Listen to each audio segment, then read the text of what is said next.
Hello and welcome to the Mighty Oaks Show. My name is Jeremy Stalnecker, the Executive Director of the Mighty Oaks Foundation. Really glad to have you with us today. And my guest today is Robert Cale. Robert is the Aftercare Manager for the Mighty Oaks Foundation. And we want to talk about aftercare for a few minutes today.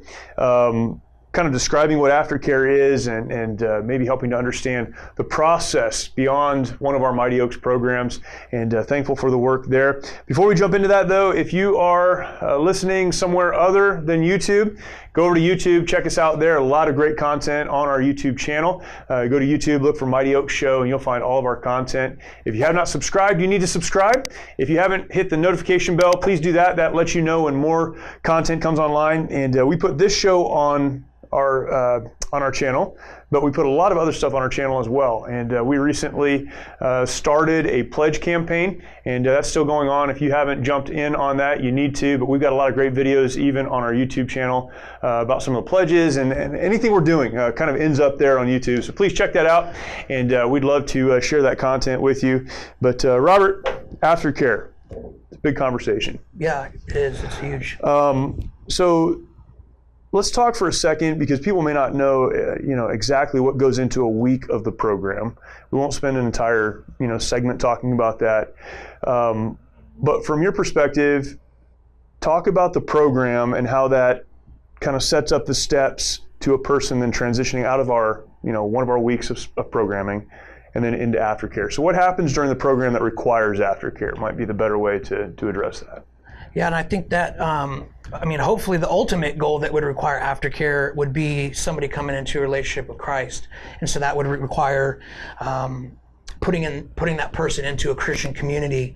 And so, as they go throughout the week, and they start learning all the classes, and they start, opening back up because they've been closed off for so long, and they begin to understand that what had happened in the past doesn't have to define their life, and they start moving towards that better legacy. And so for us as an aftercare team, what sets that up is that we want to plug them into a church first and foremost. Yep. So when they leave there, that they have a church to go to when they go home, and they have a Christian community to belong to, because here at Mighty Oaks we believe in the primacy of the local church, and we try to plug guys into that because that's where they're going to get fed. There's not enough of us, yeah, and there's not enough resources just from Mighty Oaks alone to carry a guy through the rest of his Christian walk. And so we plug them into that church, and sometimes we do as much as introducing them to the pastors and talking to the pastor or the men's ministry guy, a small group leader or something like that, so that we can plug a guy in and get him situated. Another thing that happens there is guys start talking about some deep-rooted issues and things that we start to uncover and work through the 5 days of the program, but it requires extra counseling, or counseling that's beyond our skill set. And so what we'll do, myself or the mentors at the program, will connect that guy with a biblical counselor.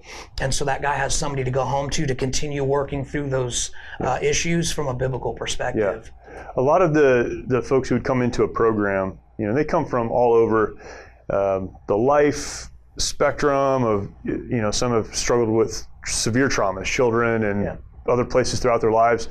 Others may be just dealing with life stuff and life issues. Some are doing pretty well, but they find themselves in a program. So it's kind of all over the spectrum.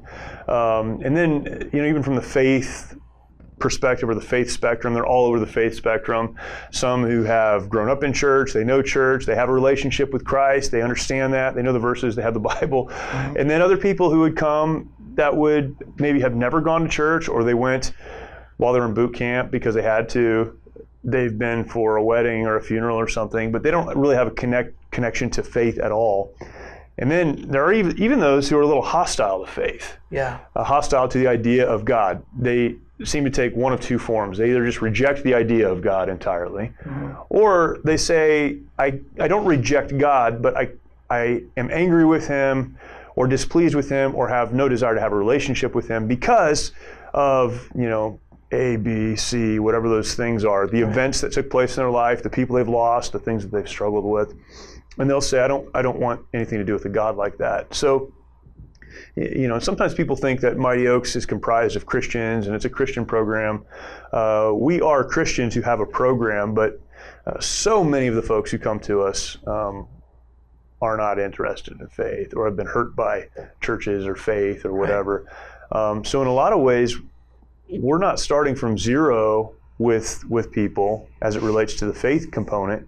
We're almost starting from a negative perspective. And walking through that with people is extremely challenging. Yeah, it can be. And a lot of times, it's not even the faith aspect of it that people have a problem with. It's people in general. And so, one of the things that we talk to guys about is, God is perfect and what he stands for is perfect and what he designed us to do is perfect. But, because of sin and because of the fall and stuff, that we have corrupted that. And so we can't control what other people do. And sometimes, unfortunately, we're the victims of other people's choices. Yeah. Sometimes we're the victims of our own choices. Right. And so whichever side of that, that spectrum that these guys fall on, we have to try to help them connect that. And so a lot of times I think that the holdup really is just them sorting through and understanding if somebody did something wrong to them, that wasn't God doing that to somebody or to them. Right. And if it was them and the own consequences of their own choices, how do you go forward from there? Right. So that all happens in about 5 days. Yes. Right. Those conversations happen in about 5 days. Mm-hmm. So someone that has little context or a negative perception, they're dealing with people and their understanding of faith, all those things, they happen in 5 days. We walk them through a process of kind of owning their part of whatever the hurt is, right. Trying to help coach them or walk them through forgiving others, receiving the forgiveness of God and others, restoring broken relationships, whether it's with a spouse or parents or children. Again, it depends on the situation. And we try to walk through that process of putting a life back together. And we talk about the importance of having a relationship with God through Christ to underlie that, to be the foundation of all that. So that happens in a few days, which is very, very fast for people to get their brains around. Yeah. A brand new concept, right? Yeah. I remember when you came through the program, and you have a lot of religious history and a lot of background, certainly not where you are today. Right. But even going through that process over those couple of days, it took a while for you to finally say, I need to start moving in this direction. Yeah. I mean, when I went there, I had known about God and Jesus and from several different, aspects and points of view. But what I didn't really understand that helped me the most was just the aspect of grace and just really knowing that God's grace is an ongoing process and that He gives it to us to help us through, because without it we can't get through. And I think myself, and I can probably speak for lots of other the guys that go to our program, is we spend so many days, months, or years trying to figure out, how can I get myself out of this mess? How can I fix what I've seen or what I've done or what's been done to me? I have to do this. I have to, grab everything and put it all back together. And some of us, we're that way. One, because we're men and men like to fix things. And two, when you're in the military, whatever branch you're in, that's part of the process, right? Especially as you go into leadership, there's a problem, you need to solve it and then eliminate it and then move forward to the objective. But I think with life's issues, traumas, and setbacks, it doesn't work that way. Right. So talk about the process for you when you left Mighty Oaks, the program or a session. And, we define this different ways. We say program or session kind of interchangeably, but that 5-day period, you left as a student and went back to your life. What did that transition look like? Yeah, so I left there super hopeful and pumped up, ready to go. I was definitely experiencing that mountaintop high and just feeling really good about things going forward. And I got some really good advice leaving there, and it was, the way you feel right now is something that you have to put work into. You can't just expect for everything to be fixed when you leave, because we talk about it all the time, and same as the instructors when I was there as a student told us at least 7, 8, 10 times throughout the week, when you go home, the issues that you left at home to come here to get work on are still there waiting for you when you get there. And so in my mind, I did not think that that Mighty Oaks was a pill that I took. It fixed everything, and I was going to go home. I think four things that really helped me the most leaving there was, I got plugged into a church, and I was able to grow and thrive there from day one until now, right? And then I got plugged into a community at an outpost with other Mighty Oaks alumni and guys who were just veterans and kind of seeing if they wanted to go to the program. And that was through the church that I was attending. And then as a graduate of Mighty Oaks, I got a Bible. And then I was told to pray. So be in the Word, be in prayer, be in community, and be in church. Call it the 4 B's. And we still teach that to this day. And I think that those are the pillars of success. And I know that about 98 days into my sobriety, after leaving Mighty Oaks, I had a period where I fell off. And I know why. And I knew why even then. And it was because I got to a point where I was like, oh, I have this under control. Right. I can take care of these things. Right. And so I started to venture off and, because I thought I could handle everything now because I'm walking this walk, I'm reading my Bible, I'm praying, I'm going to church. And the difference though, this time going back kind of the wrong direction was it wasn't a thing where it was a permanent stay in that wrong direction. I had the tools and the resources and more importantly, guys around me that pulled me and for lack of a better word, slapped me in the face a little bit and said, hey, get back in the Word, come back to church. Why haven't you been at group? Where are you? What are you doing? And and as I would make excuses, I had one of the outpost leader at the time, he just told me, I know what you're doing. I'll see you on Tuesday. And he hung up on me. And I was like, who does this guy think he is hanging up on me? I'll show him I'm showing up on Tuesday to talk about this.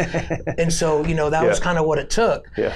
And then I think another key component, a key component to me when I left there was there was a sign-up sheet at Mighty Oaks, and it asked, hey, if you want a mentor and we have one in your area, we would be glad to help you with that. And so I put my name on a list, and I remember getting a phone call from a guy that had graduated the program, and he was a team leader, and we went through a book together, and we just talked and just kind of did life together for a little while, and I think that really helped too. And so it's all about realizing it was all about realizing what I couldn't do by myself. Right. So. Right. There is sometimes the belief that I'm going to leave and things will continue, and they're just not going to. Mm-hmm. Failure, and it's kind of a phrase that's been coined, failure does not have to be final or fatal. Right. But you can feel like it is. I've done really well. I've made good decisions. I feel great. I go home. I get smacked in the face, and I fall down. That happens to all of us at every stage of life. Yeah. The difference is, do you have something to come back to when that happens? That's right. And aftercare, that's a phrase that we use just to kind of encapsulate the process that you just defined. Aftercare is absolutely essential to someone continuing to move forward when they do fall down. Yeah, without aftercare and those things, those pillars that we just talked about, the 4 B's, I talked to, a lot of guys in this position, and I'm blessed to be able to do so. And, those are the first 4 questions I ask them. Are you praying? Are you reading your Bible? Are you going to church? And who are you hanging out with? What's your community? Yeah. And often, more times than not, probably 90% of the time even, if a guy's having some struggles, 3 out of 4 of those are lacking, right. And it's prayer, Bible, and accountability or community. Most of them are still going to church, but they're sitting in the back row. As soon as the preacher gets done, they're out. They don't even stay for the last song, and they want to get out of there because they don't want anybody, talking to them or whatever. And I think that we can be our own worst enemies sometimes because we don't ask for help. We don't seek it out, and we just try to hide and fix it. I was even talking to somebody the other day, and I was just letting them know that, I was having some struggles, a few weeks ago. It was a rough patch, and I was telling him, I said, sometimes I I go and I know what the problem is. I even know how I would counsel a guy and tell him how to handle that problem with the Bible, with God, with this church. Right. But I try to go and take my problem and come over here and solve it, and then come back and say, hey God, I think I got it. Take a look. Okay, it's not good. I'll be back, and then I'll come and keep doing that. And it's idiotic, to be honest with you. If it, and it makes the process of realigning your life with God and staying in that walk harder, because you're constantly pulling in and out of it, and you can't do that. He's either going to be your everything and your first priority, or he's not going to be. Or not.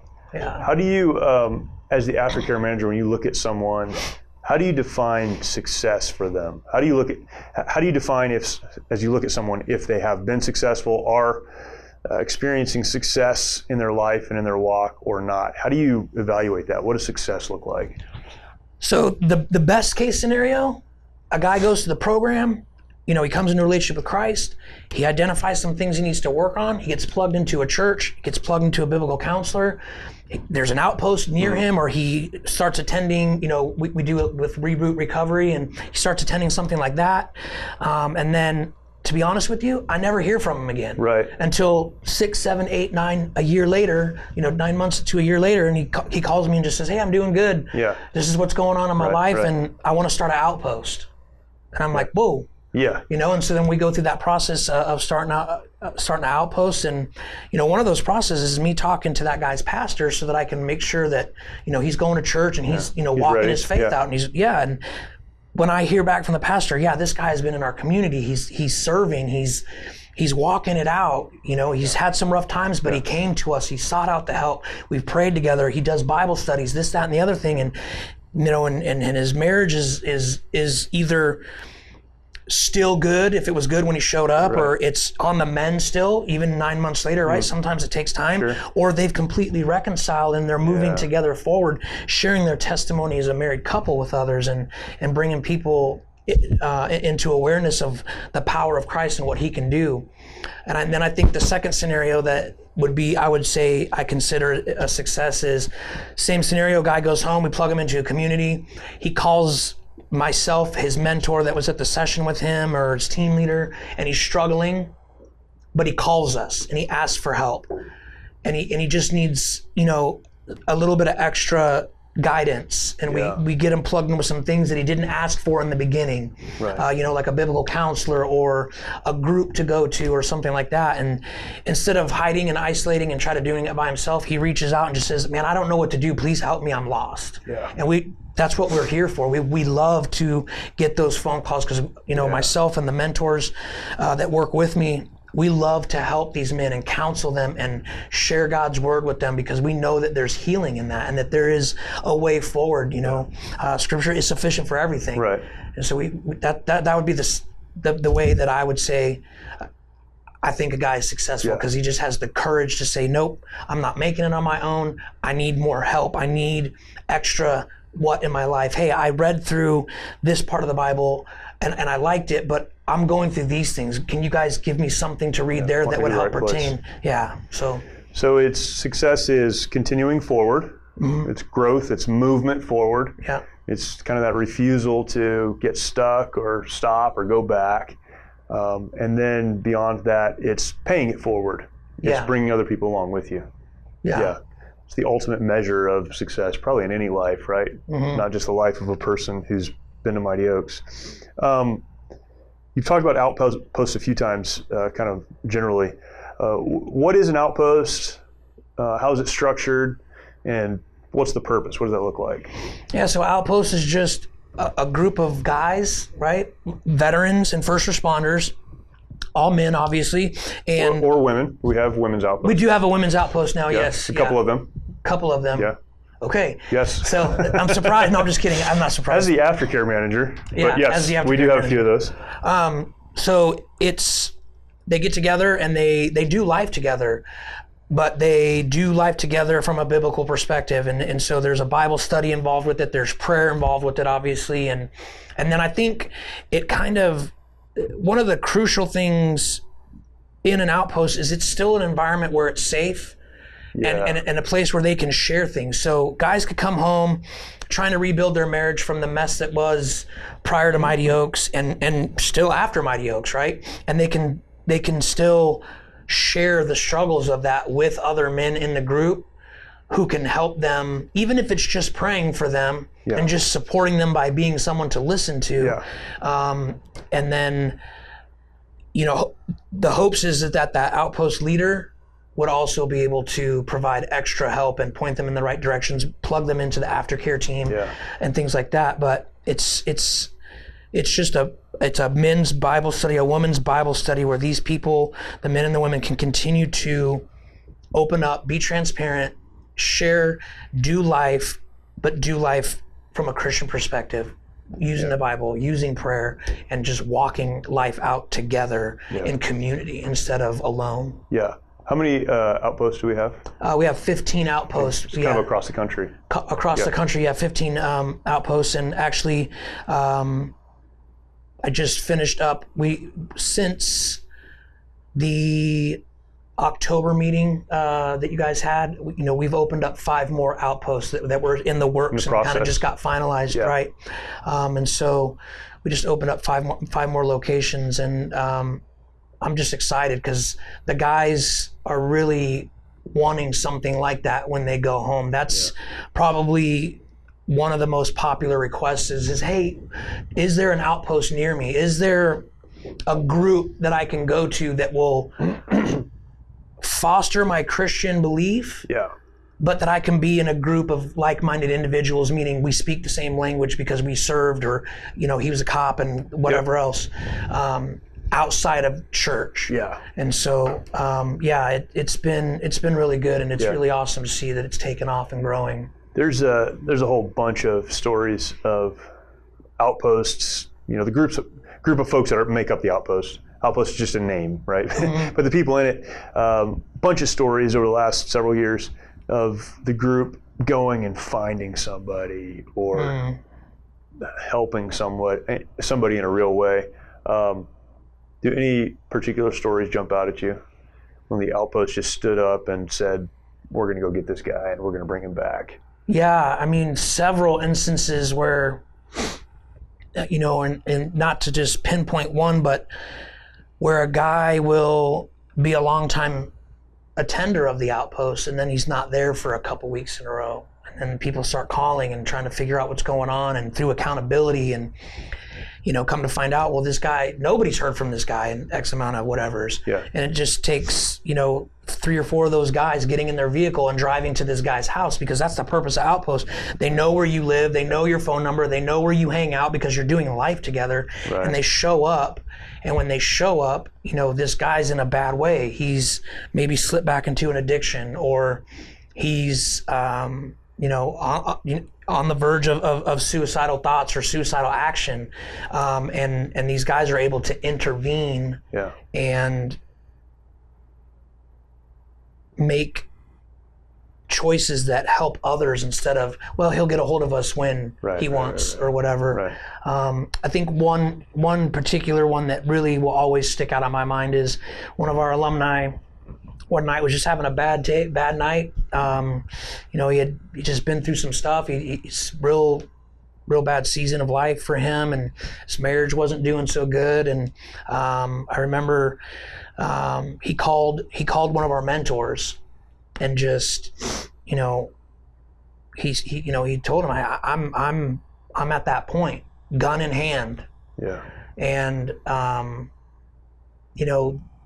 the mentor was asleep, and his wife woke him up and said, hey, this guy is calling you. Answer the phone because it's 2:00 in the morning. And, he's not going to just call. There's a reason. So when he answered the phone, obviously this guy's in distress, and, he's thinking of taking his life, gun in hand. And, the mentor's able to walk through that with him, pray with him, remind him of truth and not of the lies that we tell ourselves, the lies that we hear, and talked him down. Gun put away, police show up, take care of everything. And then that same guy just completed phase 1 of leadership training here. He's plugged into a great church. His wife and him just had a baby.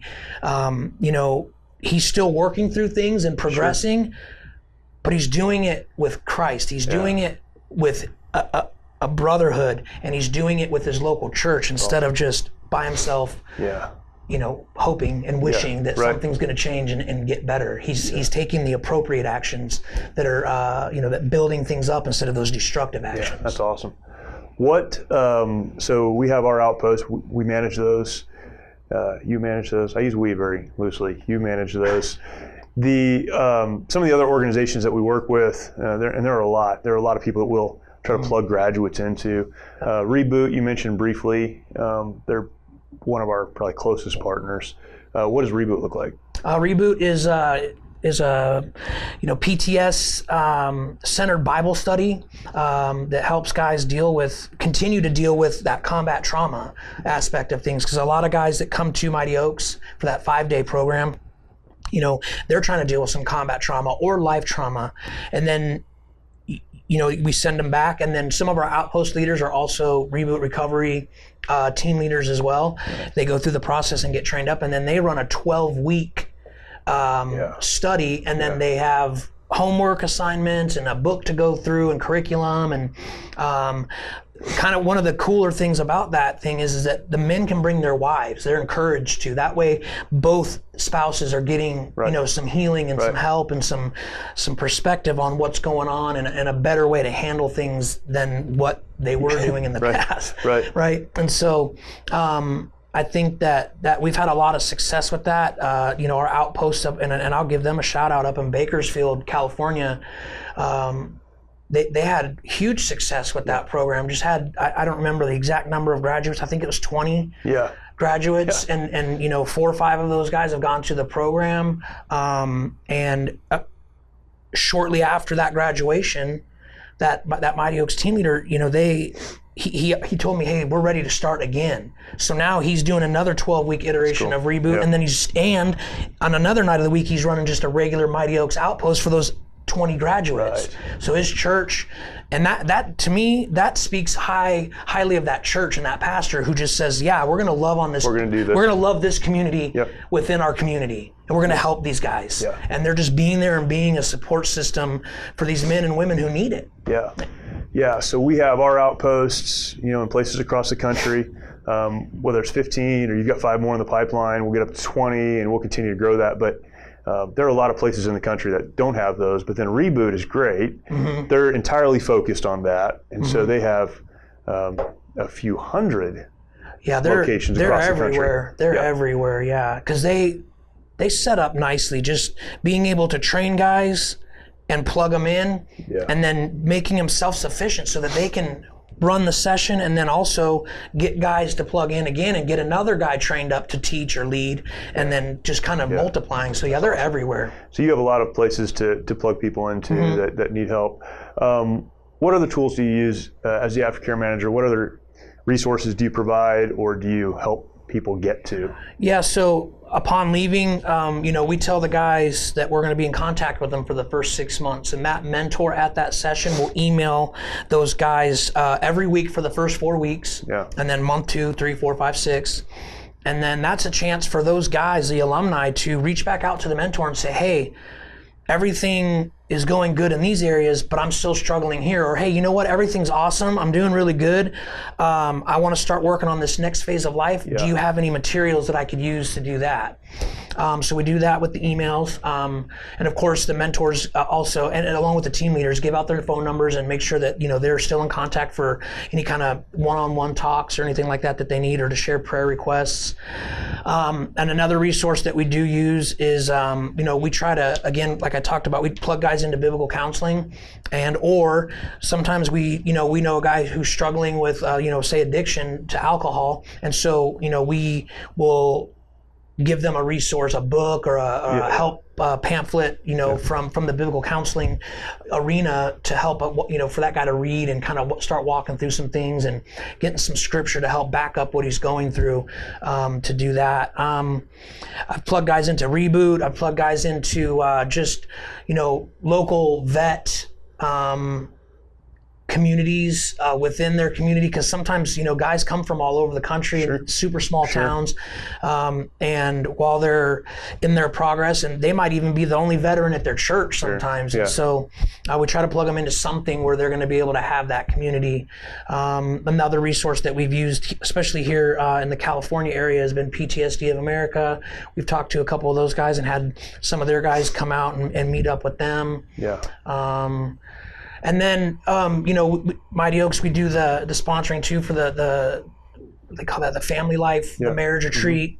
Try to set them up marriage counseling, encouraging the guys for their wives to go through the programs, and just to start to rebuild things. And sometimes too, like a lot of the churches in some of these cities will have a lot of resources within the church, kids ministries, marital ministries, all kinds of stuff like that. Life groups is a big one. I always try to get guys that are married, hey, go to a life group or a growth group, discipleship group, whatever you want to call it. Small group, Sunday school. Something, do something and get the word of God in your life. But those are just a few.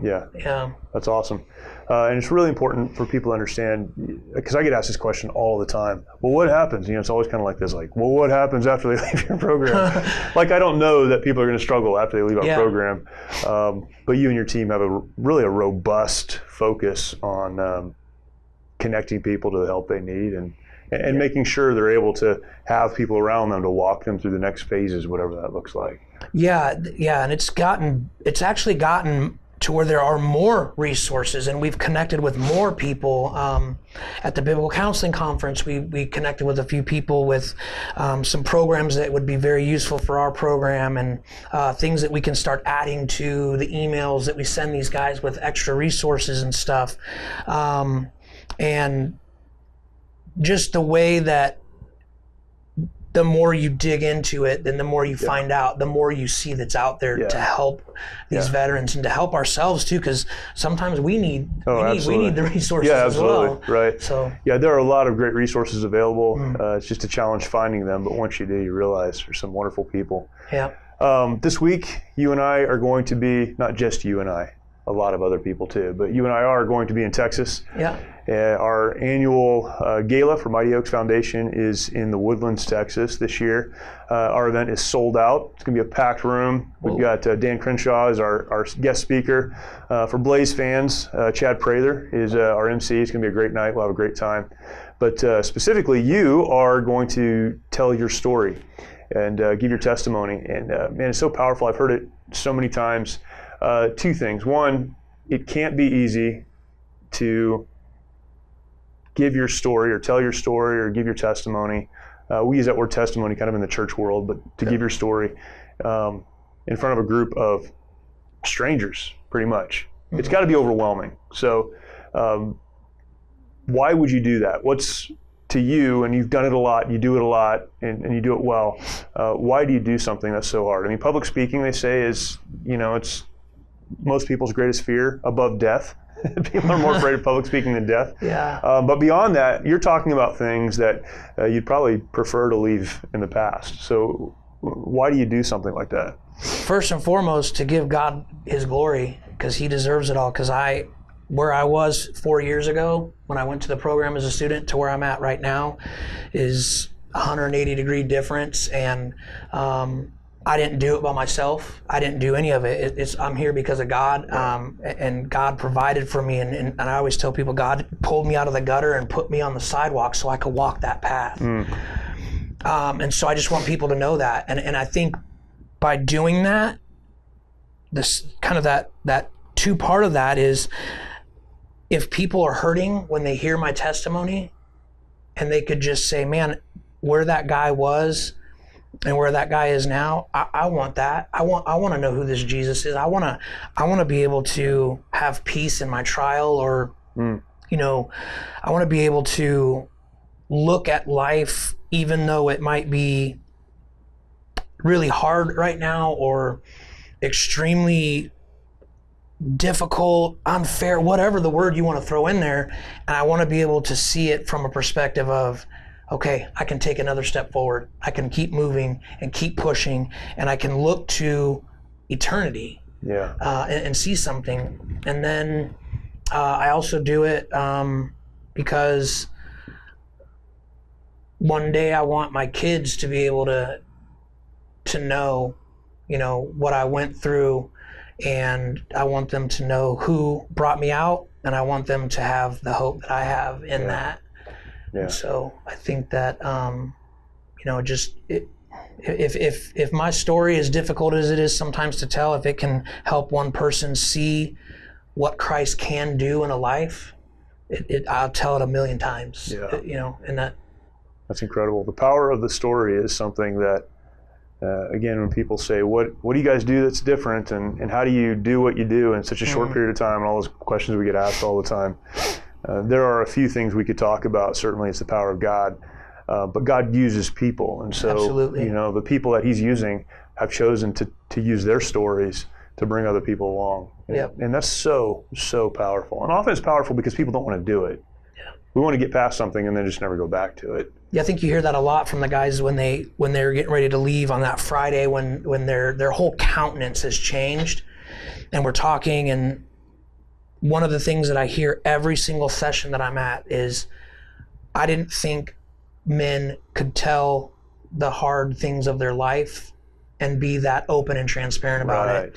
And we need to see that, because that's what helped us get over ourselves of just wanting to hold on to it. Yeah. If he can get up and share his story, then I can get up and share my story, and you feed off of one another.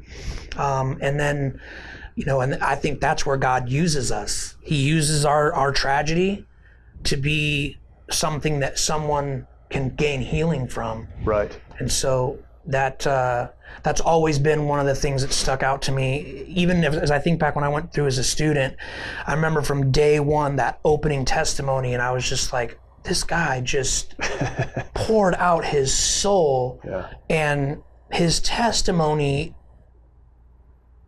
was just deep, and he went through some really hard things, and just, I knew his life was super difficult, and he did not want to talk about those things, and he did it, to share Christ with all of us, and I'll always remember that. And then as each guy after him gave their classes and shared their testimonies, it's so much easier when you can see, hey, I was here, I applied this principle, and this is where I'm at now.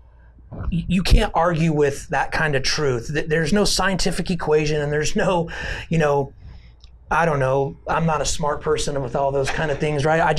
Hey, if you're here and you did this and now you're here, that's what I know. Right. I know that 1 + 1 = 2. Yes. And so it's easy to connect like that with somebody's personal story. That transparency is absolutely essential. And again, we've had folks who will come through our program that are in a great place. Maybe they're coming from a church ministry or something, and they want to experience what we do.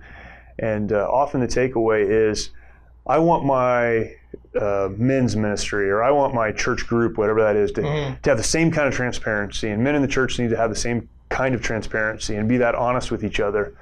And while I agree with that, I don't know if it's possible outside of the environment created when you're around people who have a very similar story to yours, and it's safe for you to tell that story because everybody gets it, which is one of the reasons we segregate our program. Again, there's pushback on that sometimes, but when you get a bunch of guys together, there's no women in the room, they're going to be a little more honest with each other. And it's the same on the other side too. When you get women together and there aren't guys there, they can be more honest with each other. That transparency is so important, but it comes from that environment. Right. Yeah. I think that for anybody to be able to replicate the same kind of success that we've had with testimony sharing, and kind of how God uses that to change people's lives and change legacies and the trajectories of things. Yeah, it starts with that safe environment, and that is again what you get when you put, hey, veterans are together with veterans and first responders, because we all speak the same language. We've seen a lot of the same things, been through a lot of the same things, and then even the childhood stuff. You would be surprised that, I know you're not, but I know people would be surprised coming to the program that when one guy stands up and says, I had childhood abuse in my life. Well, so did 5 or 6 other guys in that group. Yeah. And it happens every session where there's there's never one guy who has that problem that's unique to only one guy, and nobody else can relate to him, so he goes home defeated because nobody understands him. There's always somebody there who, yes, that happened to me too, or yes, I have been through that struggle, or yes, this. And it's just powerful how God has done that and just really made,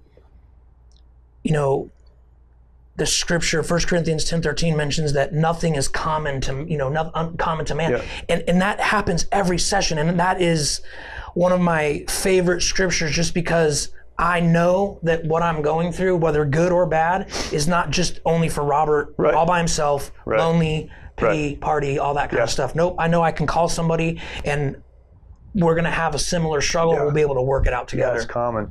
I think in two lanes too, for military people, maybe, not maybe, but in the first responder community, particularly law enforcement, sometimes the regret of the past or the trauma of the past is a really bad decision that was made. Yeah. You know this, veterans will often talk about, particularly combat deployed veterans, will talk about, I engaged a target downrange that I thought was the enemy. Turns out it wasn't the enemy, and there was some tragedy that took place because of that. It was a decision I made. In law enforcement, you can have the same thing happen, and sometimes people will say, "I'm carrying something that no one else can relate to."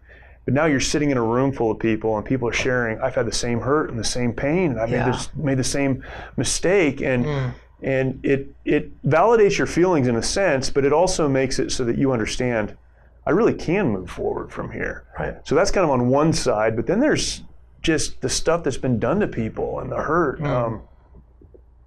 The types of abuse that human beings impose on other human beings it's unbelievable. Yeah. And we'll sit on our day where everyone tells their story and hear that story, that's right, as dark and as difficult as it is, for 6 hours. Because one person after another will stand up and tell the same story. And it's almost counterintuitive to think that that's helpful, but it is helpful because you sit there and go, I'm really not alone. And maybe my pain isn't the same as their pain. My trauma is not the same as their trauma. My hurt is not the same as their hurt, but they've hurt deeply because of what someone's done to them, or a bad decision they made, or a combination of both. And they've moved beyond it, or they're moving beyond it, and they're willing to share it, and I can too, and it gives hope in a really strange way. Yeah, I have had several men at the session. I mean, I say several, but I say more up in the 20s, 30s of guys just who tell me one of two things. I don't know if I can tell my testimony. Yeah. My story, I can't share it. There's too much. I don't know how to process all that. I'm scared, I'm nervous, or nope, I'm not doing it. I am not doing it.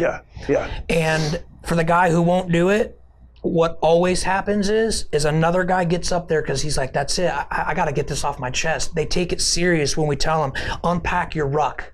Don't leave here with a heavy burden. Right. And just real quick for me too, that's another reason why I share my story, because I didn't listen to that at Mighty Oaks.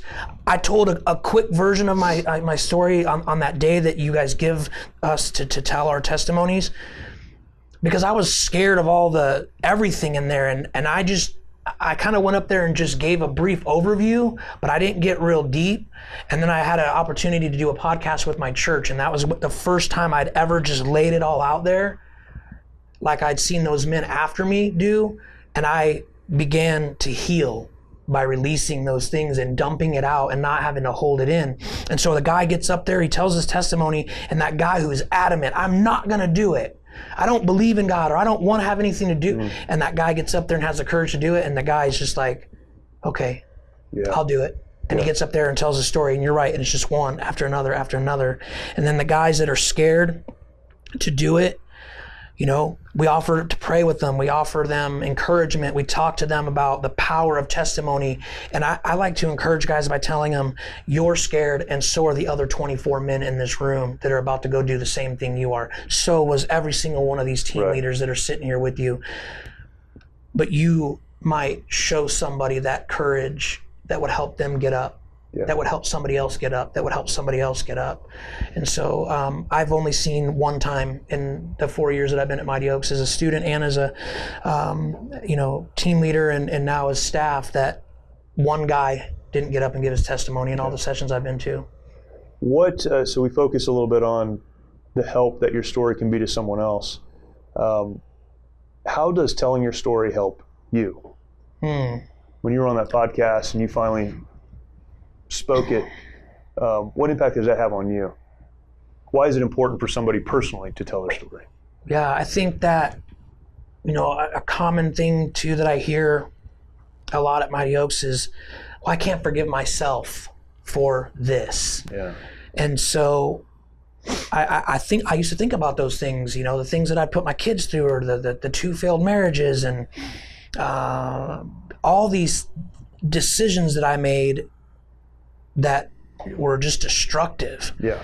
And this I can't forgive myself aspect of it. But when I learned about the truth about forgiveness, and that, yeah, you're right, you can't forgive yourself. If we could forgive ourselves, Christ wouldn't have had to come. Yeah, exactly. And then, you know what I mean? Right. And so when I got that understanding, I realized what I was doing was I was holding on to I just can't accept forgiveness because I'm afraid of what it's going to look like when I let all this go. I've been holding on so tight and so closed off for so long. And so when I was able to finally just kind of free myself of that and just let it go and just kind of let it all out, it's so crazy because people say this all the time. You feel lighter. I physically felt lighter, mentally felt lighter. And it was because at that moment when I went home from that podcast, that's where I understood I am forgiven. And those things aren't going to dictate or hold me back anymore. Yeah, they're real. I still think about them from time to time. And when I tell my story, yeah, it's emotional. It's hard. It brings it all back to the surface to bring it all over again. The more I tell my story, the easier it gets, the more free I feel from it. Feel from it, and the more distance I'm putting between those events or those decisions till now. And I've said this from the get-go, I want somebody to understand that, whether it's my story, your story, anybody's story, if I could find the next Robert Cale and just tell him, hey, there is hope, and his name is Jesus, and you can be forgiven. You can have a life that you were created and intended to have, and share that with them so that they can free themselves, because that stuff, it really does hold us back, whether it's our own choosing or not. It just does, and it gets heavy, and that's why we have a 22 vets a day suicide rate, and a 39% increase in law enforcement suicides over the last year, and all these other kind of statistics that we don't want to hear about. That's why 90% of marriages end up in divorces, or whatever these crazy numbers are. And I just don't want anybody to go through that. When I came to that realization that I just needed a savior, I didn't want to go through that anymore. I wanted my kids to see the other side of what we were in. I think there's power in falling on your face, getting up, with God's help, getting up and moving forward, and being able to look back and say, Chapter 1 of my life was a complete wreck, but Chapter 2 started way differently, and now my kids have something. I think, and for people that may never come to Mighty Oaks, there's a principle. You need to be in a safe environment where you can tell those stories. We talk about confidentiality, right? Throughout our program. And this isn't Las Vegas, but what happens here stays here. You can't share this anywhere else. And if we can't trust each other to share these stories, then we're not going to experience what we need to experience here. So you need to be in a safe environment with people that really care about you. That's something else too. This isn't about gossiping or getting someone to come into your life and be on your side because of what you've been hurt, because you've been hurt. But people who really care about you, so you're in a safe environment, and then you start to share what you've never shared before. It's almost like helping a little kid who's scared of the dark. You walk them into a dark room and you stand there with them, and they realize there's nothing in there that's going to hurt them. Sometimes telling your story is that. It takes what's rolling around in your brain, and it scares you to death, the thought of sharing this with other people.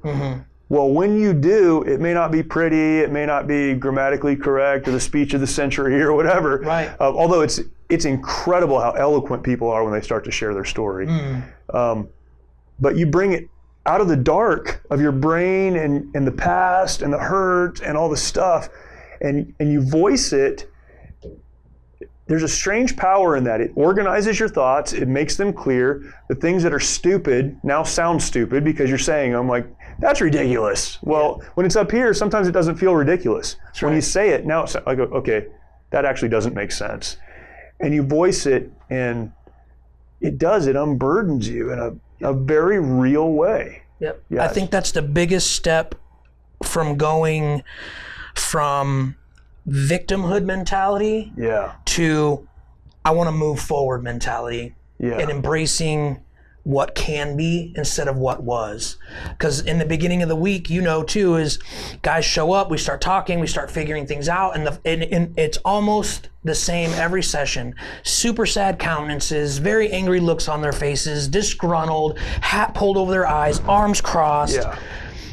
And the first time you start getting information out of them and you start talking to them and you start trying to just process just a little bit that they'll give you, it's, this person did this to me, Right. Life's not fair, Right. My wife hates me, or, my unit did this, and then by the time they get to their testimony, they're able to decipher between this was done to me and I didn't want it to happen. I'm a victim of this, but I'm going to move forward. And you know what? Yeah. All these things that I was blaming everybody for and that I was Right. holding on to and just trying to point the finger at other people, no, I made those choices, and I know my choices have consequences, and I have to go forward now. Yeah. And that testimony, everything that we've talked about, it just, again, from victimhood to victor. Yeah. If that's how you want to put it, just from victim, just to victor, and just being able to literally move forward. And we've had a guy who told his testimony, bore it all. I mean, some heavy stuff, loss of a friend, loss of a child, carrying around the guilt for all of those things. He was a Marine and he was a police officer, just finished phase 2 of training. And I remember when he went and sat down on the couch after he told his testimony, and he just laid his head back and he fell asleep. And we didn't wake him up. And the next, when everything was done and we all started moving around because it's chow time, we can't let Marines miss chow. Yeah. And so we woke him up and he said, that's the best sleep I've had. And I don't remember how long, and I feel at peace right now. The burden was gone. Right. Yeah. Not to be mistaken with everything magically disappeared and got all better, but literally unburdened, unshackled from the past life and ready to go forward. Yeah. One of our good friends, and somebody who's been very involved with Mighty Oaks, but Reed Hasty. I will never forget Reed's testimony. Reed is, a very accomplished human being. He's a jiu-jitsu black belt. He served in the Army in Afghanistan or Iraq. Iraq. Mm-hmm. Fellow combat engineer, by the way. Fellow combat engineer. Yep. I'll hold that against him. But just like a human being, like a man's man, like the guy, right? He and his wife just had another baby, not too recent, not too far back, and just good friend, whatever. But I remember his testimony, and he did that. He told his story. He unloaded, all that stuff, and he talked about things he'd never talked about before, and hurts that he had been holding on to. Again, as a man's man, I take this stuff. He's from Oklahoma. I mean, it's just, you don't share this stuff. He shared it, and he looked up and said, "I don't know where I'm going to go from here." Then he got up and went and sat down. And the next time I saw him, Reed was a completely different person. Yeah. But it started with him being willing to lay that out there and say, I've got to get rid of this stuff before I can figure out the next step. Yeah, and I mean, and look at Reed now. He's a team leader. He was a team leader. He's an outpost leader in Oklahoma. Yeah. Now he's a team leader trainer. Reed trained me in my phase 2 of team leader training. And just when I talk with him and when I interact with him, he didn't know where he was going. We talk about that, not all the time, but we have. But look at where he's at now. There's proof in what he's doing in his life. And he's just aligned his priorities to the right thing. God first, wife, children, work, whatever, and he just makes it work. And I know he struggles from time to time. Of course. But that guy, he's a solid deal. I love that guy a lot. I really do. And it begins right there in that environment, being willing to share. So last question, you're the Aftercare Manager, so you end up talking to a lot of people really pretty far removed from the program. Let's say someone did really well. They came through the program. They did amazing. They made good decisions. They went home and things just didn't work out. Their spouse didn't respond the way they had hoped to. Maybe they went back to some addiction. Yeah. I don't know, whatever the case is. And they're sitting there talking to you, and you need to give them hope. You need to kind of paint the picture of where they go from here. What do you say to that person? They feel like they failed. They're not going to kill themselves, but they may just give up on, moving forward. What do you tell them? I tell them that, I go back to one of the classes that we teach at Mighty Oaks, and I always tell them, look, you may have failed. It is truth. You failed right now, right? But failure isn't fatal. It's not final. And that's not all that there is. You're still breathing. And if you want to make those choices to move back into a relationship with God and start putting your best foot forward, then that's a decision that you have to make. I can tell you all the Bible verses in the world. I can give you all the pamphlets and the books and everything and find you 6 churches or whatever the case. Right. You have to make that decision to go forward. Are you going to let your failure determine your entire legacy for your family, your marriage, your children, whoever? Yeah. Or are you going to say, yep, I messed up again. Okay, Robert, what do I got to do? Or any one of the mentors, what do I have to do? How do I do this again?